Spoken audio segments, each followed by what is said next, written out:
The 2024 Golden Globes hosted by Joe Coy was an absolute disaster.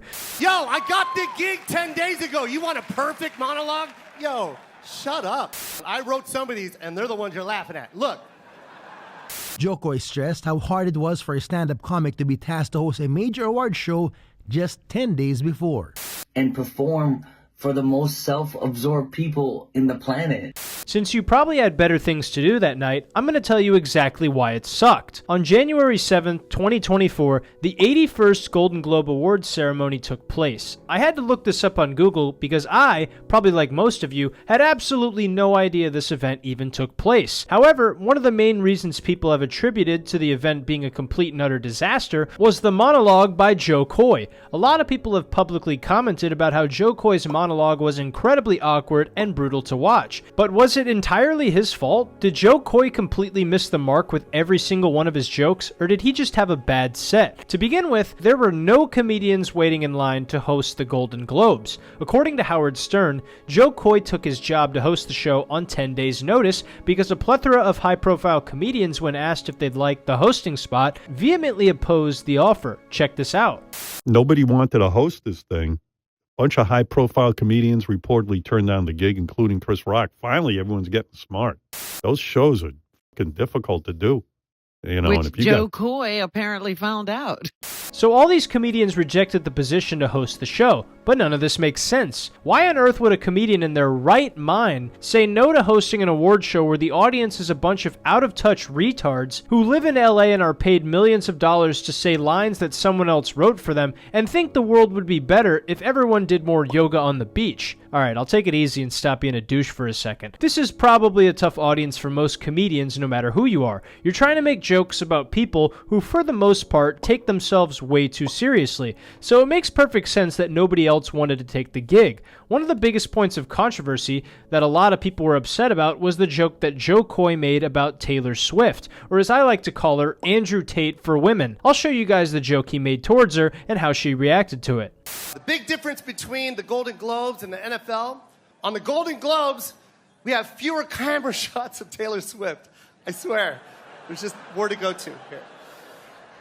So all in all, this joke didn't make me laugh, or even chuckle for that matter, but what did make me laugh was the look of contempt she gave Joe Coy after he made a pretty innocuous joke. I mean, Taylor Swift looked so upset, you would have thought that the Golden Globes were being hosted by Kanye West. By the way, if you're enjoying the video so far, I would greatly appreciate it if you could like the video and subscribe to the channel and turn on post notifications because you have nothing to lose by doing so, and every subscriber helps the channel grow. I appreciate you watching the video. The next glaring issue was that a lot of people who watched the Golden Globes just really didn't find Joe Coy very funny. I'll go to the monologue and read some of the comments for you. And yet this 10-minute monologue somehow felt longer than Oppenheimer. Robert De Niro laughing at these jokes is an award-worthy performance. Brutal. Jokes weren't funny, he was fangirling over celebs, he kept repeating jokes after they flopped, he threw the joke writers under the bus while acknowledging how unfunny the jokes were, and turned on the crowd multiple times. Brutal. So obviously the feedback is almost entirely negative from the people who watched, but I watched it for myself and didn't really see a massive problem with the jokes initially.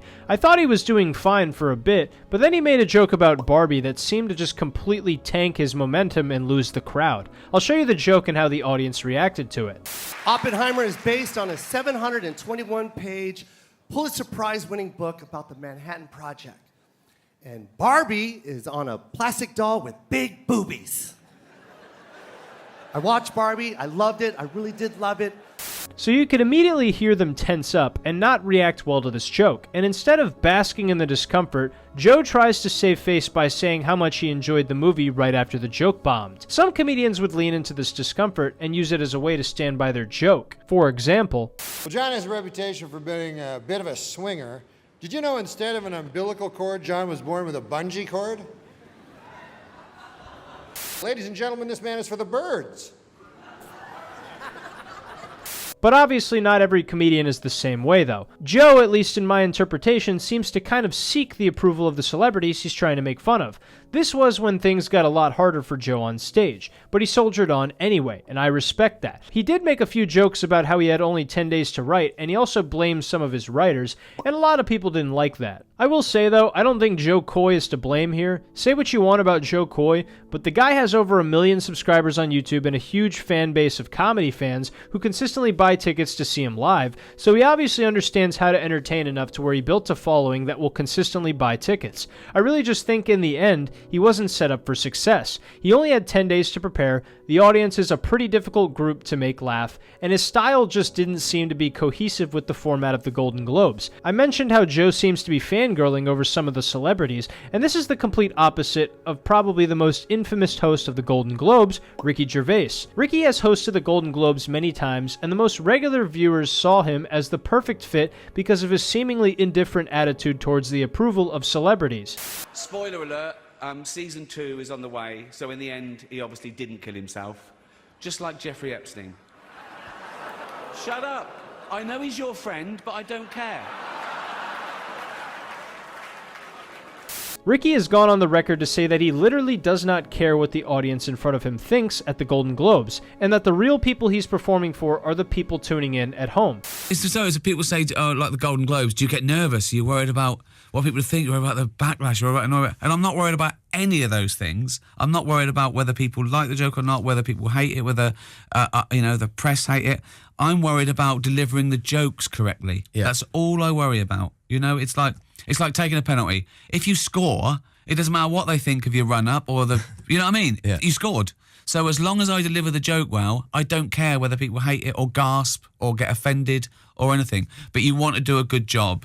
Obviously, Joe Coy had a much tougher time selling it than Ricky did, but it is what it is, I suppose. That's why so many viewers of the Golden Globes saw Ricky as the perfect fit for the show. Some people accuse Joe Coy of being racist in his jokes about how the audience is super white and about white people overall. Then Cat Williams actually responded to this and said, "This what white people think is racist? Get me out of here." I'd agree with Cat. I don't think Joe Coy was being racist. I mean, just because you didn't like a joke that was written with the intent to make you laugh doesn't mean it's one of the magic buzzwords, racist, sexist, homophobic, xenophobic, or any of that shit. I mean, if the jokes are at the expense of white people, that doesn't automatically equate to racism the same way that a joke about trans people doesn't automatically equate to transphobia. Pushing all that aside, that being said, I don't blame Joe Coy. Even though the event was a total disaster, I do think he was set up for failure and will make a convenient scapegoat for the overall lack of viewership that the Golden Globes received. All in all, I didn't watch the event, and you probably didn't either, but I researched it just because I thought in the world of comedy this would be an interesting topic, so hopefully you found this entertaining. This was Joe Coy and the Golden Globes disaster. Hey everyone, hope you guys liked the video. Thank you so much for tuning in. If you want to support the channel, make sure to like the video, subscribe to the channel, and turn on post notifications. It's the easiest way to support me because it's completely free, and every subscriber and like helps the community grow. And if you want to support the channel further, you can check out my Patreon page down below where you get to see content early, you get to see exclusive content, and you get a shout out every single video. Shout out to Crossblocker, Jason Murray, Ethan, and Thomas Gill for being patrons. But yeah, guys, the Joe Coy situation hosting the Golden Globes, I really don't think it was that much his fault. I think he did the best he could given the circumstances and the hand he was dealt. Some people are saying he's like a bad comedian or he's completely unfunny. I don't think he is. I mean, I think there's a reason that so many people buy tickets to see him. That speaks volumes in and of itself. Whether I've seen his comedy or not, I think there's something to be said there. But yeah, this was just a rundown of the situation that happened, and I'm trying to be more consistent on the channel, so I thought you guys would enjoy this quick video. So, without further ado, hope you guys enjoyed it. Take care of yourselves, your family, your friends, your loved ones. I love you, and I'll see you in the next video. Take care.